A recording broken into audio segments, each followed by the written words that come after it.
Good evening. Again, I'm Father John Markey.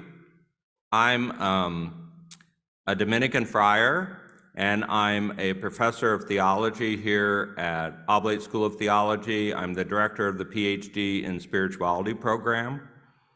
And on behalf of the Dominican community and Oblate School of Theology and the Institute for the Study of Contemporary Spirituality, all three of those entities, I'd like to welcome all of you. It's very good to have all of you here with us this evening in the audience and online. This is our annual lecture, Aquinas Lecture. It's been a great tradition that we Dominican friars have been sponsoring or co-sponsoring with Oblate for the last 10 years. In a certain way, it's an appropriate way of us being at a place like Oblate, that we see ourselves in the Dominican order as many ways as collaborating with the process of training both intellectual, academic training and development, and the formation of people for the service of the church. And so this is a really great opportunity for these two charisms. Needless to say, all charisms in many ways after the 12th century come out of the Dominican and the Franciscan charism. So in that sense, we're its natural allies, but also the Oblates are so hospitable and so inclined towards mission and service direct to the poor, to people around the world, to an international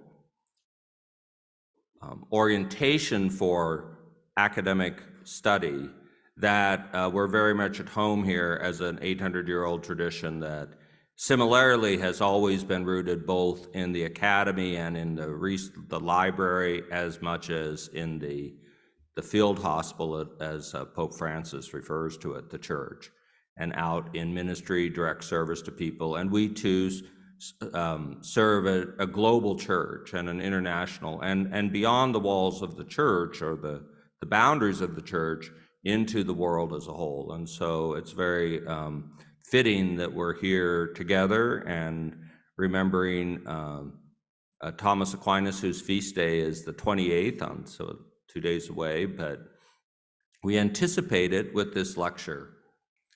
The point of the lecture, early on, we decided that the point of this lecture was not to bring a lot of people in to talk about Thomas Aquinas.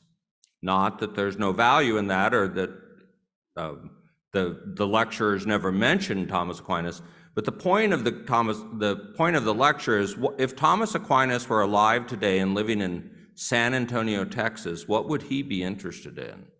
What would he be studying? What fields of thought or frontiers of knowledge would he be most likely to be looking at or examining? I'm pretty sure that if Thomas Aquinas were alive today, he wouldn't be studying Thomas Aquinas.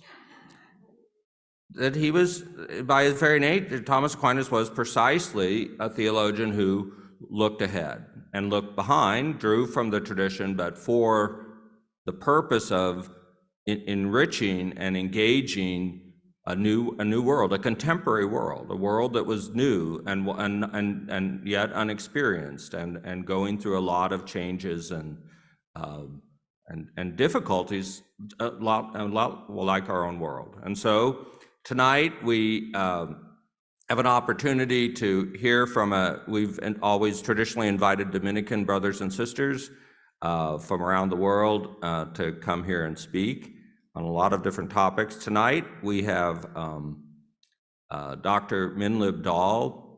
He's a Dominican friar, member of our province, the Southern Province, and he'll be speaking on Sufi women and mystics, models of sanctity, erudition, and political leadership. Minlib is currently the visiting assistant professor at Candler School of Theology at Emory University in Atlanta. He earned his PhD at the University of Exeter in the UK, and he's taught at different colleges and universities in the US. From 2016 to 2021, he was a research fellow for the study of love in religion at Regent's Park College, Oxford. The project Love and Religion at Oxford is focused on the mysticism of love in its medieval and modern forms in the three Abrahamic religious traditions or faith traditions, Judaism, Christianity, and Islam. Brother Minlib, his research focuses on comparative mysticism in Islam and Christianity, with special interest in the love mysticism in Sufism, and especially the contribution of women mystics in both faith traditions. He's also done a lot of work on the Dominican order and its interaction with Islam over centuries, and especially on Sufism and its multiplicities of contexts and incarnations, especially in sub-Saharan Africa. And so he comes to us tonight having published one book, A Sufi and a Friar, the mystical encounter of two men of God in the abode of Islam, which was published by SUNY Press in 2017. And his lecture tonight is based on his newest book, Sufi Women Mystics, to be published this year by Routledge Press. It's really a joy to have, Minlib and I, we lived together in San Antonio at one point when the Dominican Studium was actually here, and the novitiate was in San Antonio for off and on for 25 years. And the Dominicans have a long presence in San Antonio, but at one point we were here together. He is very happy to be back and to see how much has changed and grown since he was here. And it's a real joy to have him as a member of our province and someone so internationally erudite and traveled as Minlib to grace us with his presence. So I'm very happy to have him with us. Please welcome Professor Minlib Dallh.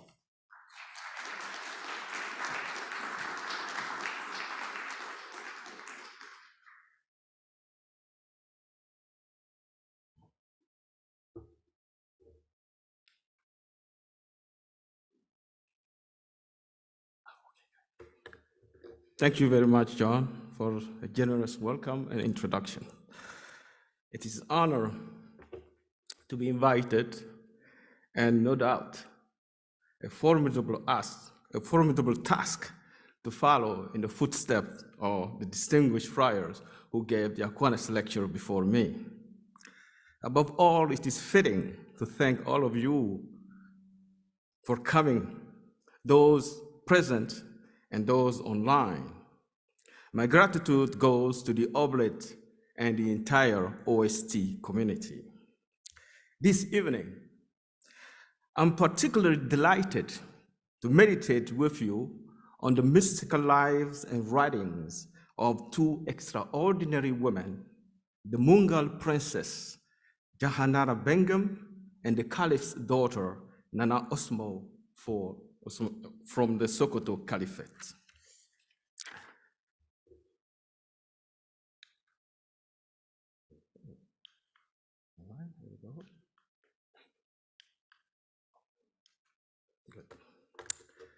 William James, author of the influential book, The Variety of Religious Experience, dismisses women-embodied forms of mysticism as theopathic, absurd, and puerile. Likewise, the former dean of St. Paul's Cathedral in London, William Inge, described Herald of Divine Love by the Benedictine mystic Gertrude of Hefta as a paltry record of sickly compliment and semi-erotic endearment.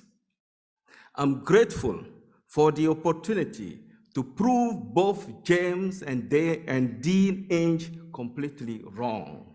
Indeed, contrary to James and Dean Inge's opinion, many women mystics have provided compelling answers to the following questions. for a given period, what was the ideal form of feminine sanctity, which was agreed upon, recognized, or simply tolerated?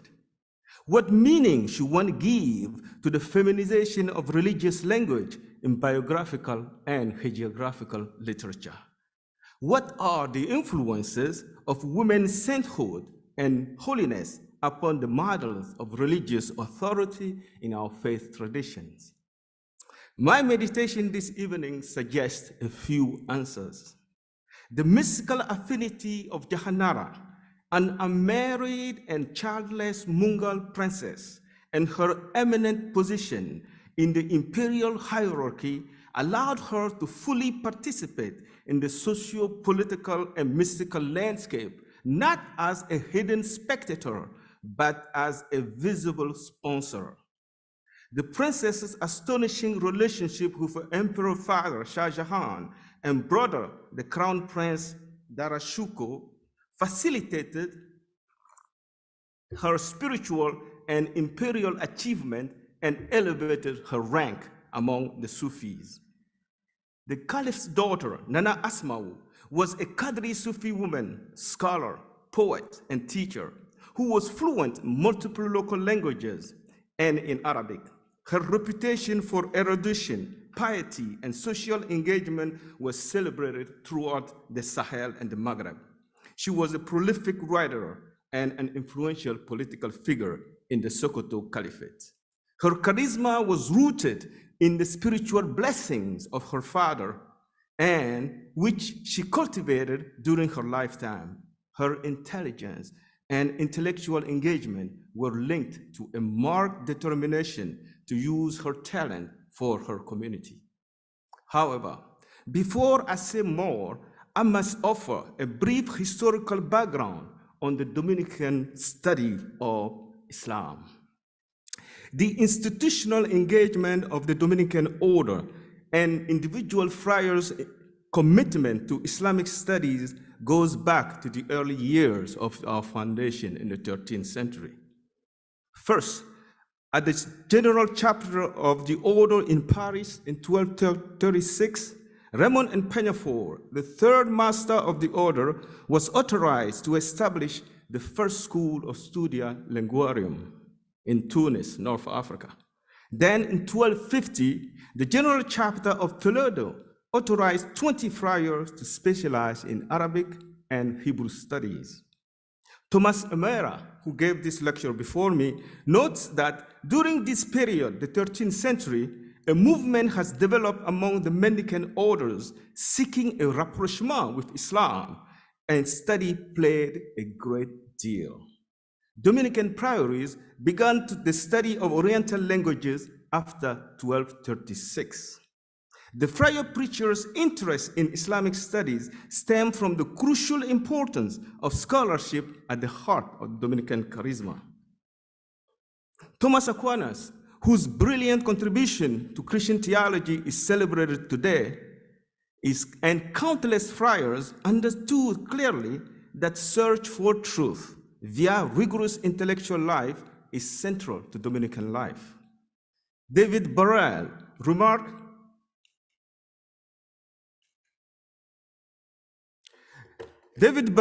remarks that in his search for truth, Thomas Aquinas considered Rabbi Moses Maimonides, a Jew, and the two Muslims, Ibn Sina or Avicenna, or Ibn Rushd or Averroes, as fellow travelers in an arduous intellectual attempt to reconcile the horizon of the philosophers of ancient Greece, notably Aristotle, with those reflecting revelation originating in ancient Israel, articulated initially in the divinely inspired writing of Moses.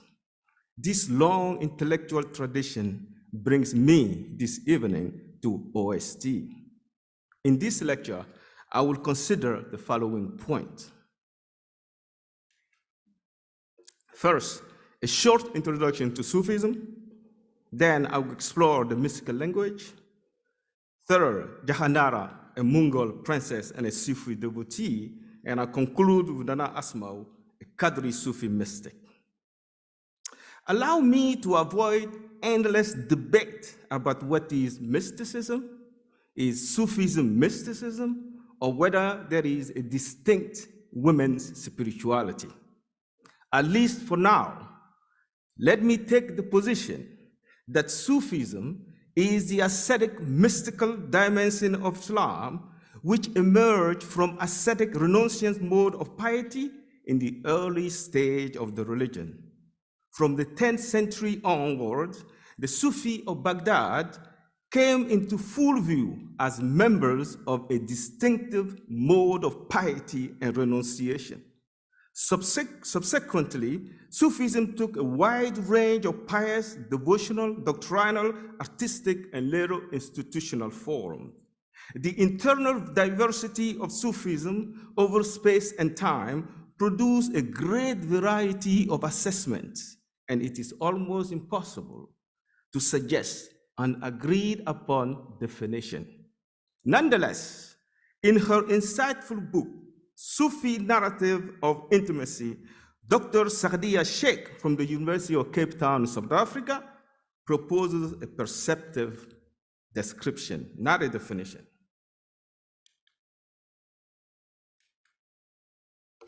So, Saadia Sheikh suggests, springing from the heart of Islam's spiritual reservoir, tasawwuf or Islam of Sufism can be described as a process by which a believer embraces the full spiritual consequences of God oneness. And she goes on to say, such path generally entails that the Sufi aspirant or novice, under the guidance of a spiritual master, follows a practical method of purification and refinement of the self, undergoing many states and stages that lead to progressive unveiling of the divine reality. The ultimate goal of the Sufi path is the divine reality, or what Shahab Ahmed called the experiential knowledge of divine truth. Sufis are concerned with the quality of God's relationship with humanity and the spiritual refinement of the self and the rigor of the spiritual path. One might ask, how does gender difference relate to a person's moral and spiritual agency? While negative understanding of women have been evident in Sufi strand, Sufism in many instances provide gender egalitarian approaches. I am particularly interested in this egalitarian spiritual aspect and women's intense and passionate relationship with God. The lives and writing of the princess and the caliph's daughter were a perpetual attempt to account for a passionate and intimate encounter with the divine, the ineffable. How are we to use words in the business of the ineffable? The human unquenchable yearning and longing for beauty, love, and holiness, or what someone terms our mystical aesthetics. At this point, I would like to say a few words about the conundrum of the mystical language. The divine and human mystical encounter is in the domain of the holy other. What is it that we do when we reach the margin where language reaches for an utterance to the frontiers of unconsciousness, as C.S. Lewis puts it, beyond which words fail, though meaning still exists? Mystics live and are in the business of the unsayable, the ineffable experience of the holy other, and their mystical language is a raid on the inarticulate. Their texts scrutinize the edges of the unveiled in the cradle of silence. Like Eliot puts it,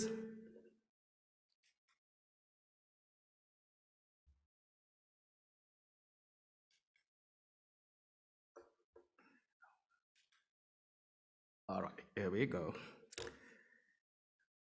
Elliots Right, T.S. Elliots Right, to learn to use words and every attempt is a wholly new start and a different kind of failure.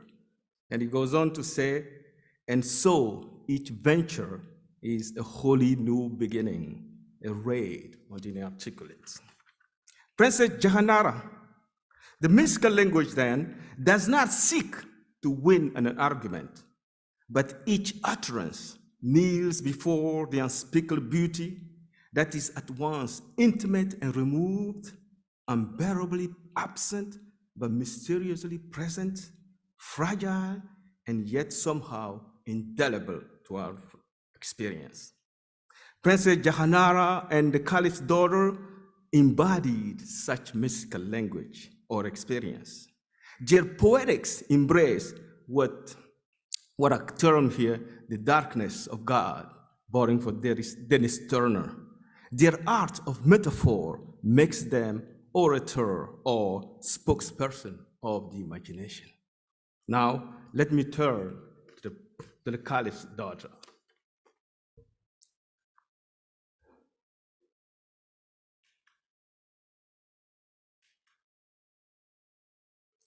The Caliph's daughter, the Jahanara Begum, the Mughal princess and a Sufi devotee.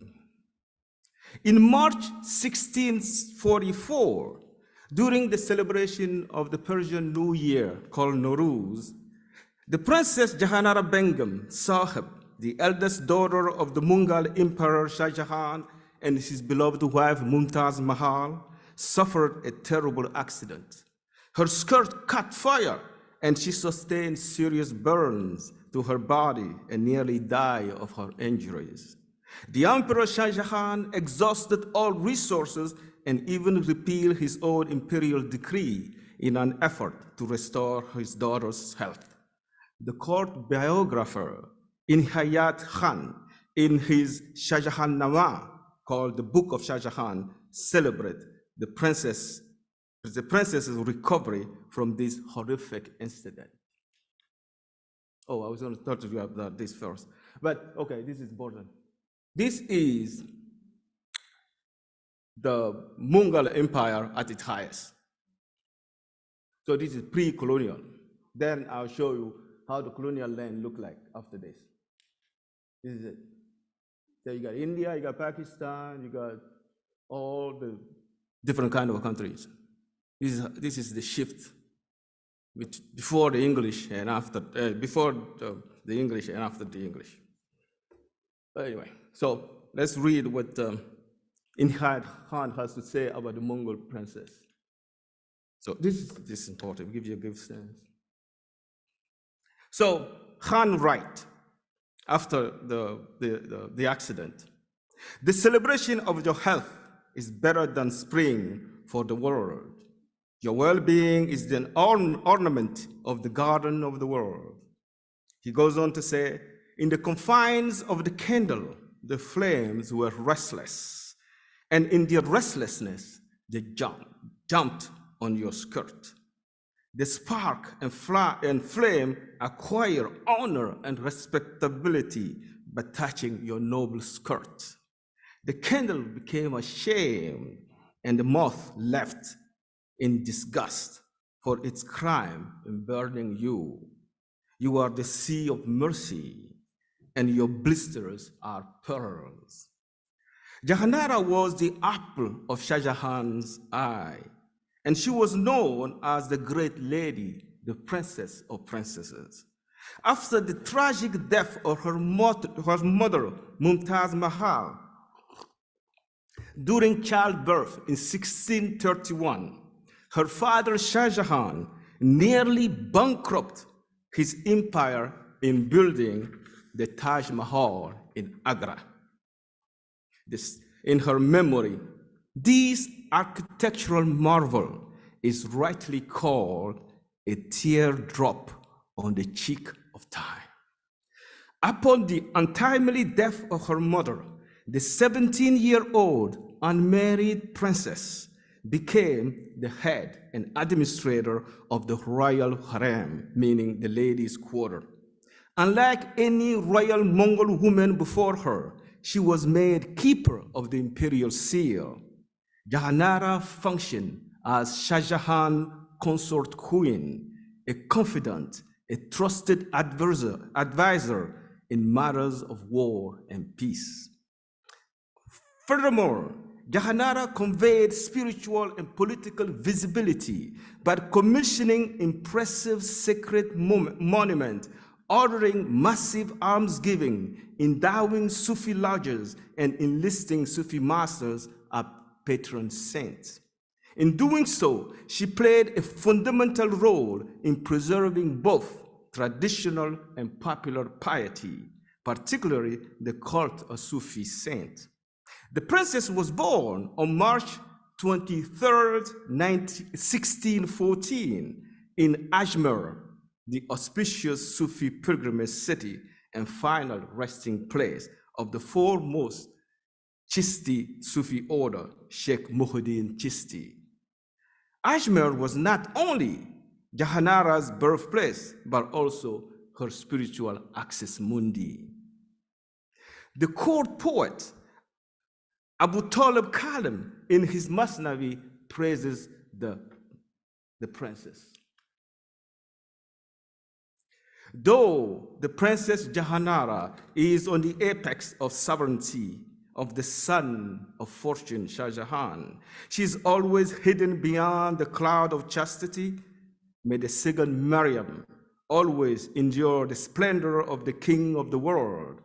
May the shadow of God be on her head as long as the sun is shining. In the following short expose, I want to consider the princess's piety, patronage through her spiritual treatises. Jahanara Begum, mystical writing, were at the intersection of Sufism, political legitimacy, the Mungal Sufi historiography and hagiography. Her Sufi treatises denote the attempt of a princess to subjectively narrate and weave her persona through the religious, imperial, and political values by using creative and cultural processes of autobiographical, historical writings, and architectural commissions. The Mungal ruling class disseminated imperial ideology through sustained patronage of historical writing, the emperor's biographies, and utilized hagiography as a way of legitimizing and sustaining the empire. Efficiently, the princess appropriated patriarchal mode of self-representation in order to cultivate both her imperial figure and spiritual authority. Her writing, patronage of book translation, commission of buildings and monuments, and public acts of piety participated in statecraft, but also in the construction of her dual persona, public and private.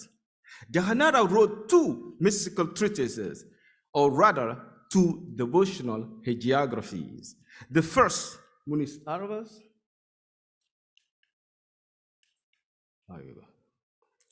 The first is Munis Arvas, translated The Master of the Pure Soul, written in 1639, which is an anthology of Sufi saints, starting with Muhammad himself, all the way to Chishti, the founder of the Chishti order, and his successors.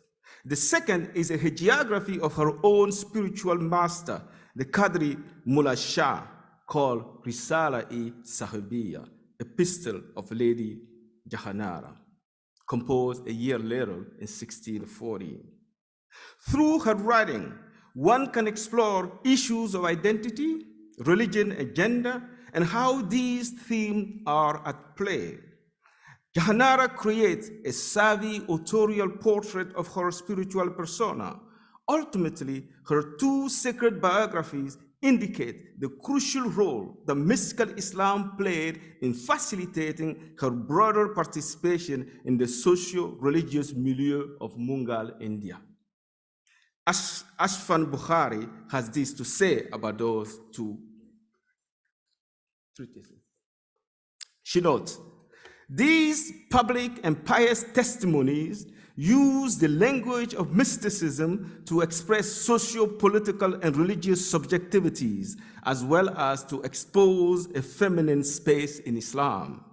They include 39 pages of passionate narrative that employ religious symbol and mystical language to detail Jahanara's experience and her motivation in seeking an alternative Islamic space and voice to empower her religiosity and distinguish her imperial authority. Now, a few words on these particular treatises. Risala is Sahibiya. According to Hassan Hussein, the Risala, or the epistle, you can call it that way, that would be simple. The epistle exemplify the codependence of male and female acts of power and authority. Jahanara's persona is built upon those of her male counterpart, her father Shah Jahan, her brother Darashuko, and her spiritual mentor Mullah Shah. The treatise details her close relationship to these men and her intimate knowledge of the Sufi order, the Qadri one.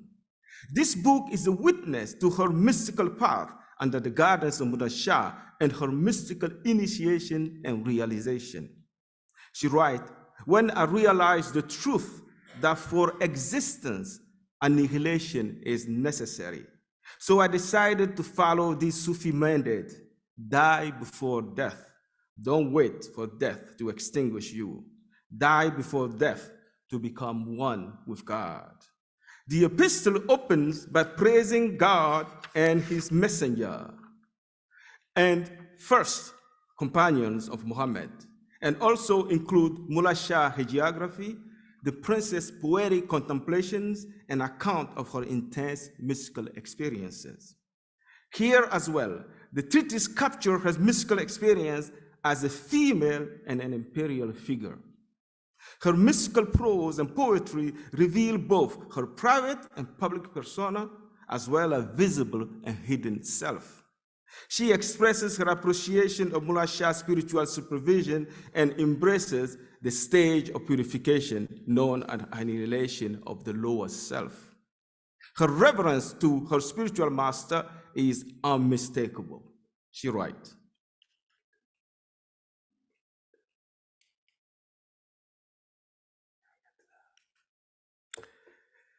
"Oh, beloved, I am filled with infinite happiness that you made me unconcerned and detached from worldly matters and focused on the oneness of God. I knew I had to die so I can live in truth.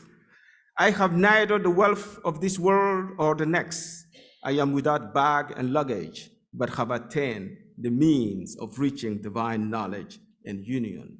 She continues with and adopt a posture of self-humility. She writes, this book is written by the beggar.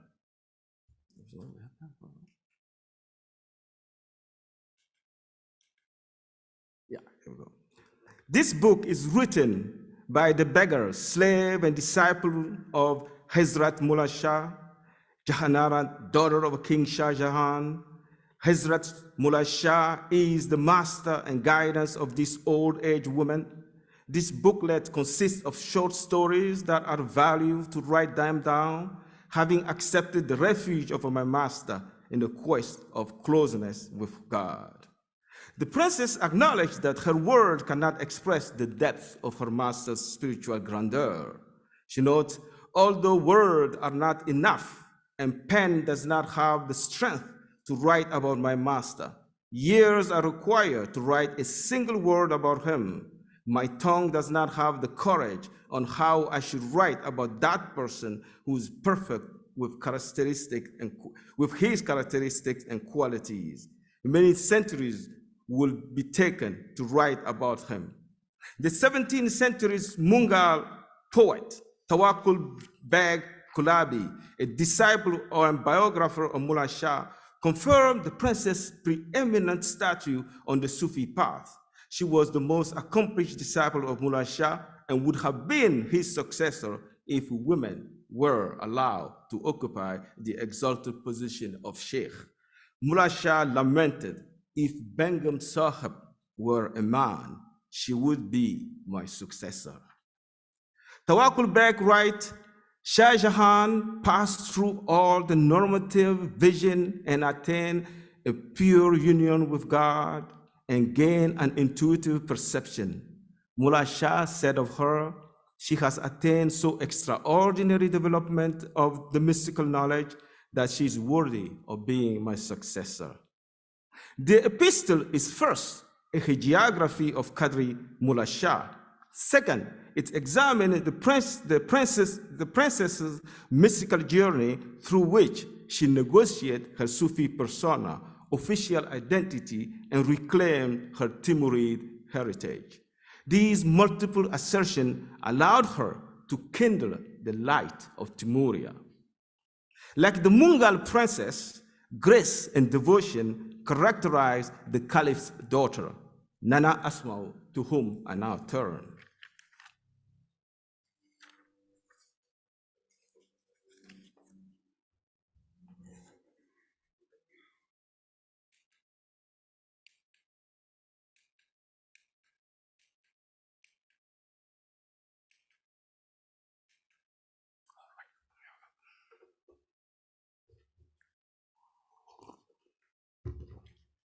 Arguably, the most prolific woman scholar and mystic of her generation.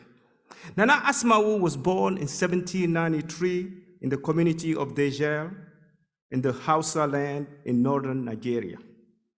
She hailed from a family of erudite Muslim scholars and rulers and of the Fulani tribe. In 1804, her father, Shehu Usman Dan Fodio, launched his Islamic reform and revival movement, which changed radically the religious landscape of the Hausa land and brought into existence the Sokoto Caliphate. Now, I'll show you some map. Now, this is the map of the Sokoto Caliphate. This is mostly West Africa. And this is pre-colonial English. And then this is the next one. This is post-colonial. So in both cases, being in Nigeria or in India, it was the British colonial power that ended the Mughal power and also ended the Sokoto Caliphate. So they have some to share together. According to Nikki Merritt, Asma'u was an eyewitness to the genesis and development of the armed jihad, and her poetry in Fulfulde, Arabic, and Hausa provide a vivid insight into the thought and debate that occupy its leadership. The remarkable life and work of Nana Asma'u bint Usman Dan Fodio, mystic, scholar, and poet, are marked by intelligence, resilience, and determination. Hers is a story of individual authority, community care, and grit. Magari Aziza refers to her life as the spark which continues to illuminate. Jean Boyd entitled her book, The Caliph's Sister, Teacher, Poet, and Islamic Leader. In 19th century pre-colonial Africa, Asma'u's life was far from being that of a housewife who was relegated to the rudiments of domestic life and care for offspring. She numbered among the towering scholars of her generation.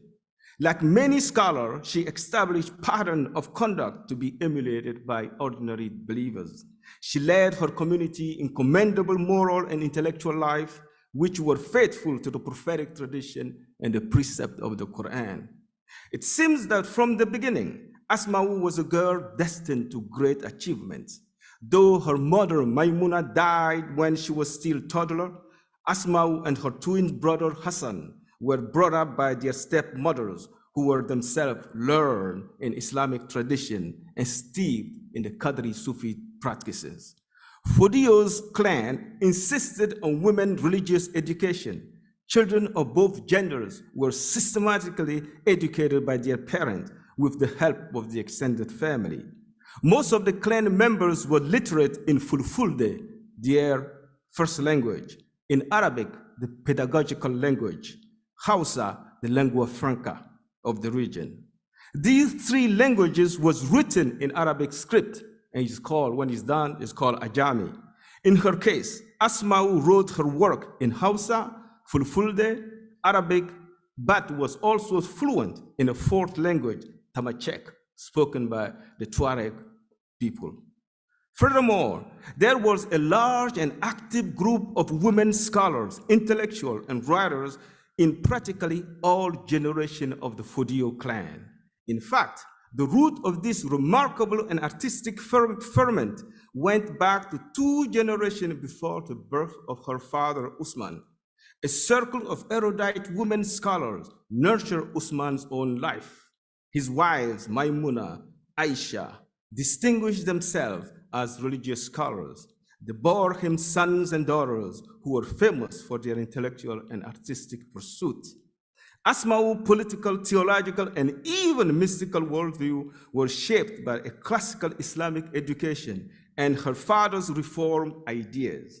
This was not a simple memorization of the Quran, although this approach was one by which children first assimilated the word of God. It involved rigorous program of the study beyond the initial phase of learning Arabic.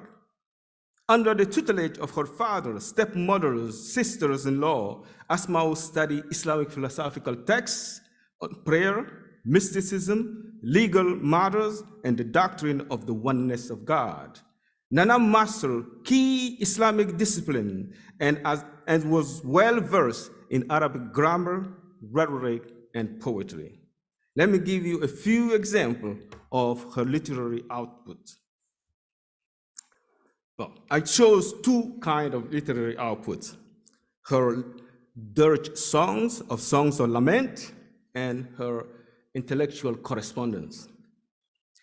Nikki notes, within the corpus of her literary, some of the most beautiful moments of self-expression are to be found in her elegies. Indeed, Asma wrote numerous elegies to honor the lives of her family members, collaborators, and close friends.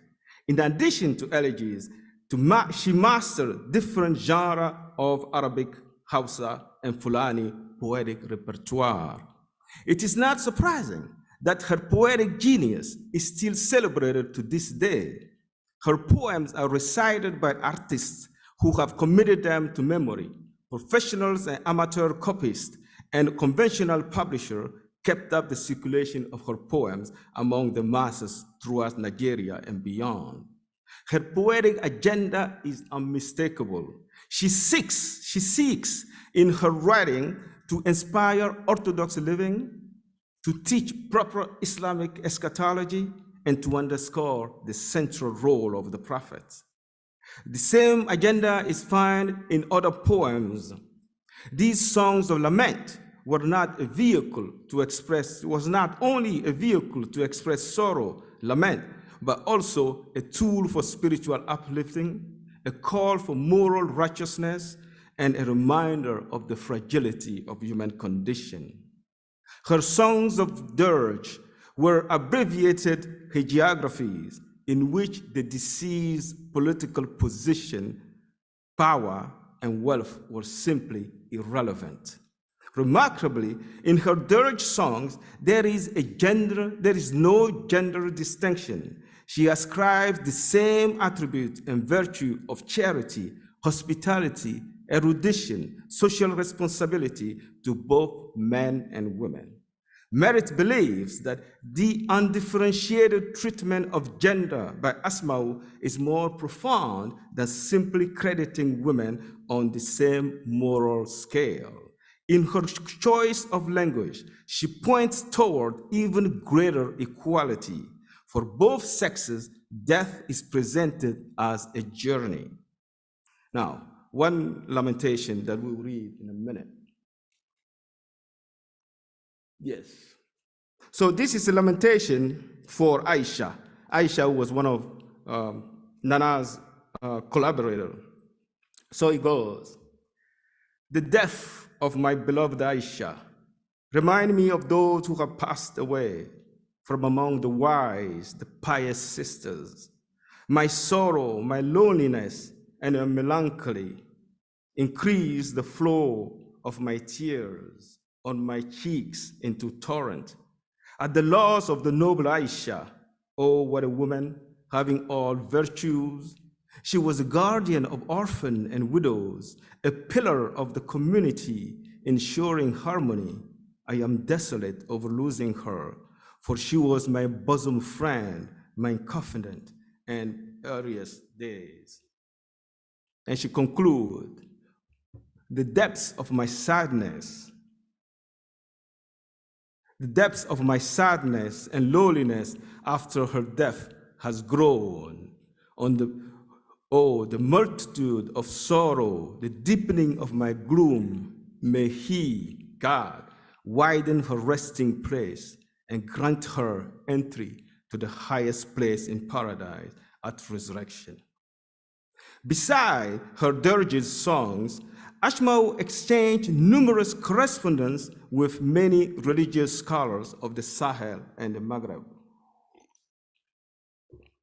Like many Muslim religions of the 19th century sub-Saharan Africa, Nana Asma developed friendship with major scholars across the region. Remarkably, Asma's spiritual and intellectual life was enriched by exchange of letters and poems. First, I want to read two kinds. First, Asma's poem in Arabic in reply to a visiting scholar from Mauritania, about 2,000 miles away from Sokoto. So Asma will write to congratulate him for achieving, for his pilgrimage to Hajj. So Asma will write, honor to the erudite scholar who has left his home to journey to Medina. He intends to visit the holy places whose radiance illuminates the earth. His immense knowledge will ease and enhance his pilgrimage. We are overjoyed to welcome the caravans of these pilgrims to the beloved one, our noble, handsome brother, the hem of whose scholarship others cannot hope to touch. He came bearing evidence of his learning and the universality of his knowledge. May God bestow his blessing on you, and may your exchange enrich us. May God crown your pilgrimage with success at Mina, Arafat, at the house of God. May God Almighty take you to Medina and all the other places of pilgrimage. And she concludes, may he strengthen your zeal, honor your purpose, and perfect your intent. May God be merciful to him and grant him salvation. Now she's talking about the prophet. The following exchange of poems celebrates her kinsman, Sheikh Saad, in commemorating of a successful pilgrimage as well. So first, now we will see both sides on Saad and herself. So Saad writes, greetings to you, O woman of excellence and fine traits. In every century there appears one who excels. The proof of her merit has become well known, east and west, near and far. She is marked by wisdom and kind deed. Her knowledge is like the wide sea. Sincere greeting, benefactions, and felicitation from one who loves your family. Restless for traveling deserts, I long to meet you and your good threats again. For someone like you, welcome and acceptance is sought. For by that, the happiness of any person will be fulfilled. Indeed, I was delighted and gladdened by what I heard from you, even though I could not see you. If Saad has ever been fortunate and happy, it is due to the abundance of your beneficence and overflowing grace. And she writes back to Saad,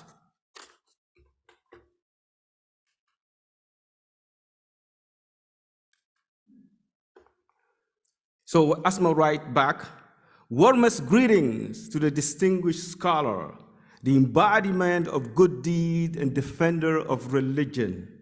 Oh, peace to you, born on sweet scented air, which diffuses perfume of musk. Our welcome is sincere, profuse, and without any limits. It is time to fulfill a promise, O Sa'du. You have been fortunate by the grace of Almighty God, the Creator. My heart flies out to you, full of the love it perceives, what my eyes cannot see. You have visited the holy places and their inhabitant and the pilgrimage. In her response, Asma reciprocates the admiration and love she has for Sheikh Saad. In return of courtesy, she calls him defender of religion, in response of being called the renewer of faith. Sheikh Saad is born of sweet scented air, which diffuses perfumes of musk, while in the word of Saad, Asma is a woman of excellent and fine tread. This exchange of poems express the conviviality and appreciation among eminent scholars of the period without gender distinction.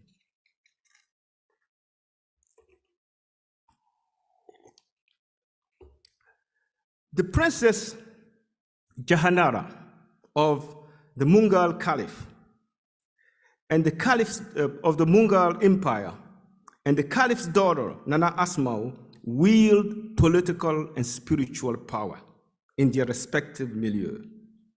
Their mystical writing and lives help us grasp women's contribution to the history and practice of Sufism. They shed light on how gendered social expectation and obligation not only shaped how women were depicted or portrayed themselves, but also how women lived, worshipped, gave guidance, or received it.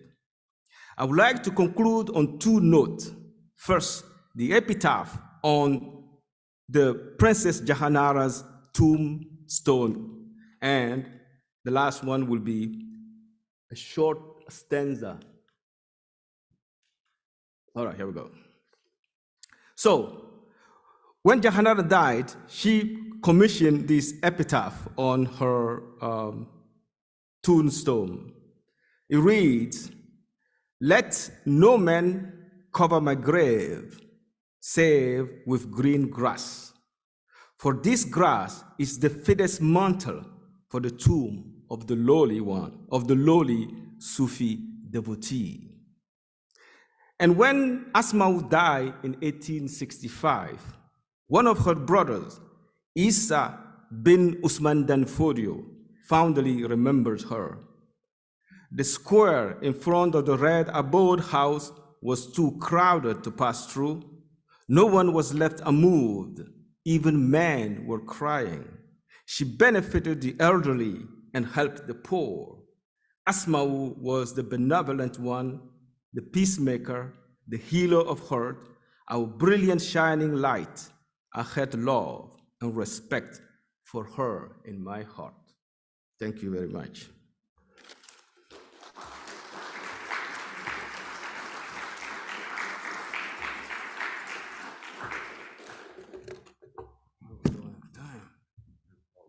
Yeah, we're doing good on time. Good.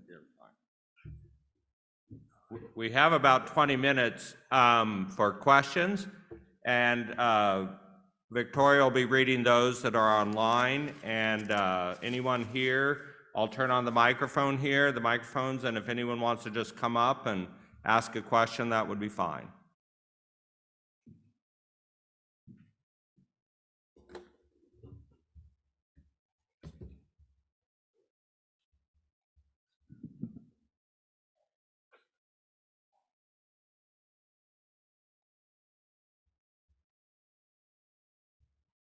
Professor, thank you for introducing us to these two extraordinary women. Curious how they are perceived, how they are regarded in present-day Islam. Certainly in northern Nigeria, Asma is regarded as a kind of avant-garde, because one of the things that I didn't talk about, but she did in the caliphate, she was in charge of what we could call adult education. So as the caliphate expand, and engulf a good number of illiterate women, she designed a whole system to educate them, but religious education, right? So today, people can regard her as not a feminist, but at least a person who promoted women education. That's for, at least in northern Nigeria. And she's also regarded, at least for her role as eminent advisor to a group of men, actually, her father, her brother, her husband. You know, those three was the leading figures of the Sokoto Caliphate.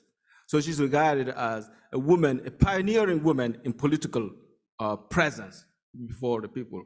So in general, she has rather a positive view in sub-Saharan Africa and even somewhere here, because there are schools named after her, just to continue what she started in pre-colonial Africa. Jahanara is even more interesting because she contrasts very much with a few Mongol princesses and emperors before her, right? So this is a woman who managed, right, to master political and spiritual presence and authority without confronting the male hierarchy, right? That's where she becomes a very interesting case study, right?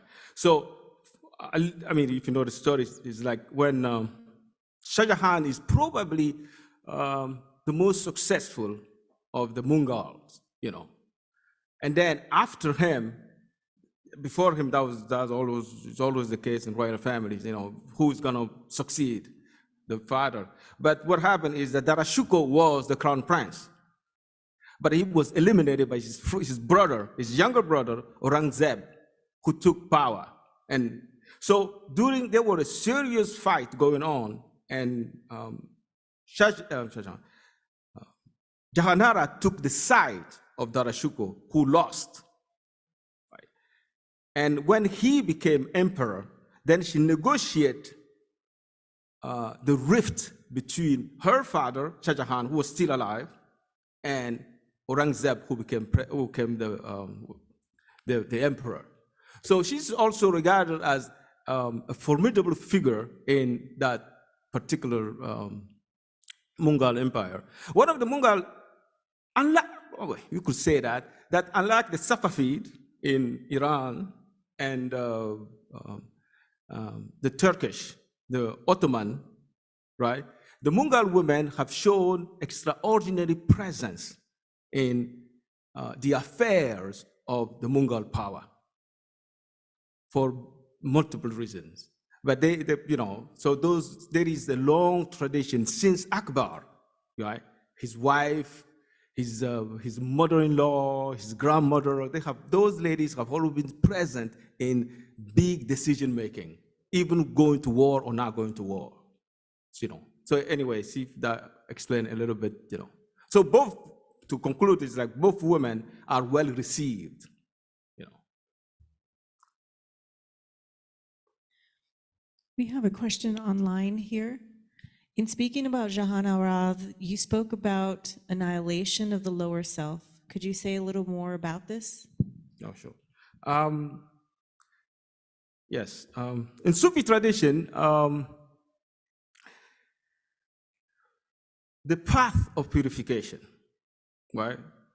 The path of the refinement of self includes, and then we have that in Christianity too, the lower self is everything that is in the way of the spiritual realization. Basically, that's what it is. So, you know, we tend to associate that with, unfortunately, everything that's pleasurable, right? So, fasting is good, right? All forms of spiritual exercises discipline the lower self. Yeah, and everything that we associate with lower self are those whatever you can identify as standing in the way of spiritual realization. So that's what the lower self stands for. And then there's a whole list about it, you know.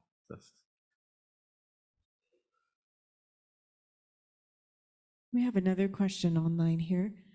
Do you see their Sufi ideas resonating with the spirituality of other religions?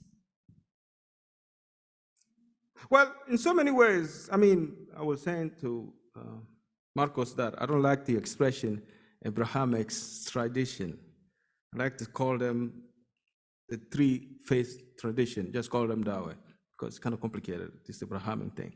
But if you want to, historically, right, Islam is the third of that tradition, of those three traditions. And Islam claims definitely a Judeo-Christian background. Like one of the French scholar of Islam would say, if you're looking for a text that claims to be Judeo-Christian, is the Quran. So because you have in the Quran the combination of the two traditions, you know, you find in the Quran text and names that belong to the Jewish tradition, and you find text and names that belong to the Christian tradition. You got both in there. So in so many ways. And then spiritually also it's true. Sufism, it's not that, I mean, we fight over if Sufism has borrowed or not borrowed. I don't think that's really an argument to make.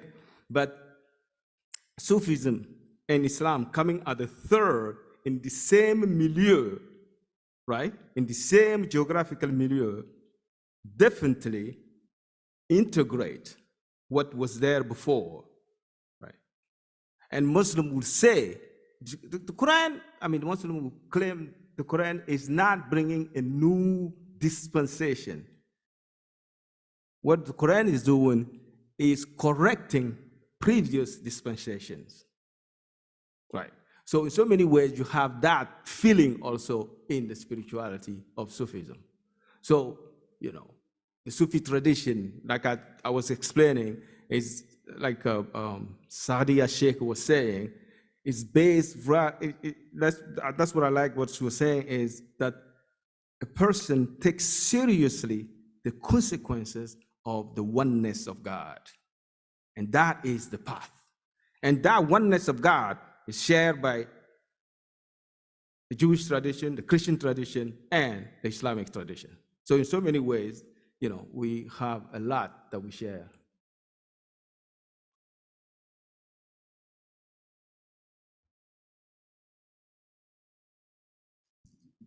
Assalamu alaikum. Alaikum salam. Thank you, Minlib Dallh. What I wanted to express, the time that we're living in is so really exciting because the biographies of spiritual women in all traditions, but also very specifically in the Islamic traditions, is just opening up.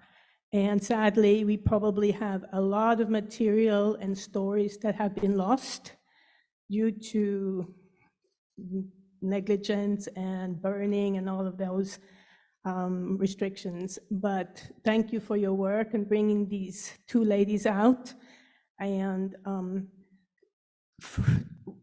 a lot what I heard here was the Sufi mystic power that these ladies had when they all function within an Islamic society. Mm-hmm. And Islamic societies put education as number one, that they are teachers and speakers to the community is very natural. Mm-hmm. And that's just wonderful how you brought that out. Thank you so much. Yeah, thank you. Well, I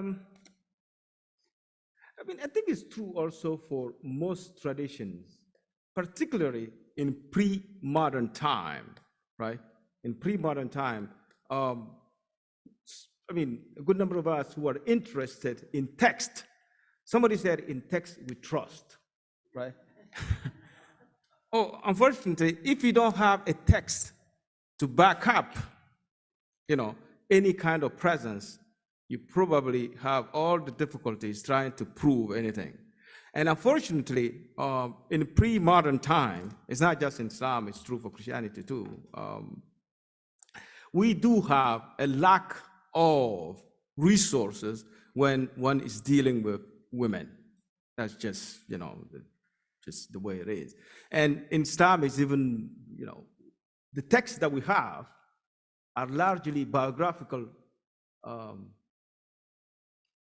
histories, right? Where is particularly is quite Islamic in that sense that very early on, Muslims start writing the biographies of the exemplars, right? Those that they consider good people or example for the religious people. When you look at those examples that came until, one might say, the 10th century, 11th century, they are largely or almost mostly written by men.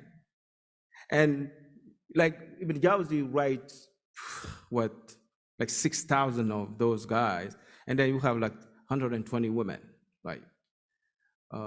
Attar writes about 98 people, and we have 1 woman. So that's true. We do have a problem with sources in that sense. But that ends with early modernity, though. By early modernity, we have a lot. In Christian tradition, there is a little difference here because by the 13th century, right, we have the Beguines.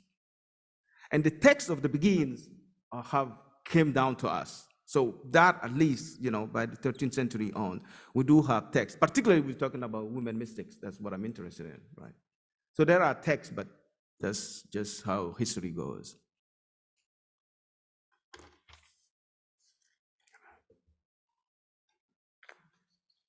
I have a question here. I'm just curious right now, in terms of the, how's the situation now in terms of scholarly work by women, Sufi, Islamic, or otherwise? Yeah, I mean, now it's even more interesting because in most post-colonial countries, women have taken charge of their spirituality and then have put up, you have Sufi orders that are run by women all over. That's not a big thing. But and then you do have in the West, for example, West. What does West mean? Or to be more the global North, put it that way, right? Isn't that better? So the Muslims who came, right, in Western Europe, Canada, and so on, they brought a lot of different kind of Sufi traditions and Sufi orders. And in those orders, you have women and men. One of the development of that is mixed communities. That's the most difficult part of it. Mixed communities where in the same tradition, in the same Sufi tariqa or Sufi lodges, you have men and women, in the same situation. But you do have that. You have a few of those sheikhs or sheikhas, women masters, in Turkey, for example, who run and mix Sufi lodges. So now things have really improved, given that modernity has opened up our eyes to, some kind of gender equality. We're still working on it, but it's religiously still a difficult case to make because there are the texts upon which those tariqas rest are quite, they maintain gender separation, at least in the public arena, right? So you have some movement going on. We have a question online asking, could you say more about Jahanara's mystical experiences and how they influenced her life? Yeah, so in the Mughal, at least in that period, so under the rulership of Shah Jahan, who built the Taj Mahal, that's what people is known for. Two of her children, Jahanara and Darashuko, who was the crown prince, were pretty much into the mystical tradition, particularly Darashuko. And maybe that was one of the reasons why he didn't become emperor after all, because while his little brother was fighting, he was reading Sufi texts and did some very interesting comparative work between the mystical tradition of Hinduism and the mystical tradition of Sufism. So very early on, Darashuko was quite, and then he has produced a good number of texts on that one. So she was largely, not largely, but basically influenced by her younger brother, mystical intuition and proclivities or affinities. And then it was during that intimate relationship between those two that she became more and more tuned to the mystical tradition. And two particular Sufi orders were present in that part. It was the Qadri Sufi order and the Chisti Sufi orders. And then she was introduced and initiated in the Qadri by her brother. And then her text, for example, the second text that I was interested in is about the Qadri Sufi master who was like who trained her. So in that sense, yeah, her mystical proclivities grew to the point that she became very much more interested in the mystical tradition than in, one might say, imperial duties,